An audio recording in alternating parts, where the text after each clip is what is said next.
Jadi kalau dalam tahap pendidikan seksual itu kita bisa bagi 4 kurang lebih seperti itu. Ini garis besarnya ya gitu. Jadi yang pertama adalah bagaimana tentang pengenalan tubuh, termasuk cara merawatnya. Ini mulai dari kapan? Dari bayi. Ini tangannya ya, tangannya kalau habis pegang-pegang mainan cuci tangan dulu, itu cara merawatnya, gitu ya. Oh ini rambutnya, aduh panjang rambutnya, harus dikeramas misalnya, cuci rambut supaya wangi. Tahapannya adalah mengenal bagian tubuh, kemudian bagaimana cara merawatnya, termasuk juga organ reproduksi. Itu kalau anaknya masih usia balita kurang lebih. Kemudian di sekitar toddler, batita gitu ya, balita gitu, itu mulai tentang perbedaan, ada laki-laki, ada perempuan, cirinya apa gitu ya.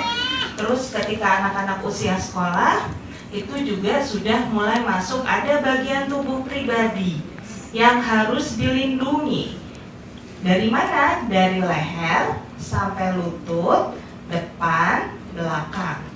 Itu tidak boleh dilihat, tidak boleh disentuh oleh orang lain kecuali ibu atau yang menggantikan perannya sebagai ibu. Kalaupun dokter, itu juga harus di dalam ruang praktek. Itu yang anak-anak harus tutupi, jadi nggak boleh lagi keluar kamar mandi, gitu ya. Karena harus ditutupi dari mana? Leher sampai lutut, depan dan belakang. Jadi dia sudah mulai belajar untuk menjaga dirinya sendiri. Kemudian yang paling penting adalah norma agama dan norma sosial, itu harus satu paket ngomongnya.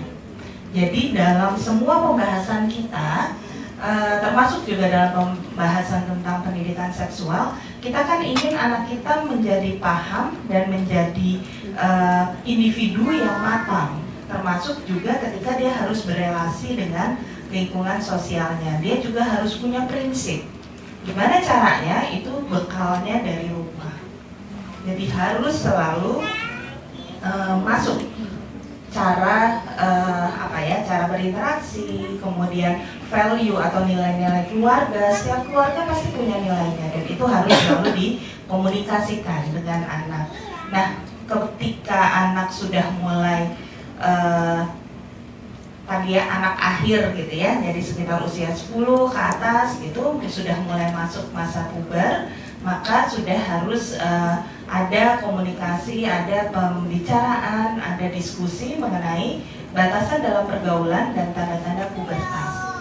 Kayak tadi itu sebenarnya pembahasan tentang akil balik gitu ya, kalau dalam pelajaran agama atau reproduksi pada pelajaran sains atau IPA itu dimulai di sekitar kelas 5 SD. Pada saat itu harusnya orang tua sudah siap tuh Mbak menghafalkan FAQ, frequently asked question, yang sering ditanyain gitu ya. Kalau anak nanya gini jawabnya begini, kalau anak nanya begini jawabnya begini ya. Kalau dapat surprise kayak Mbak Dinar ya selamat ya.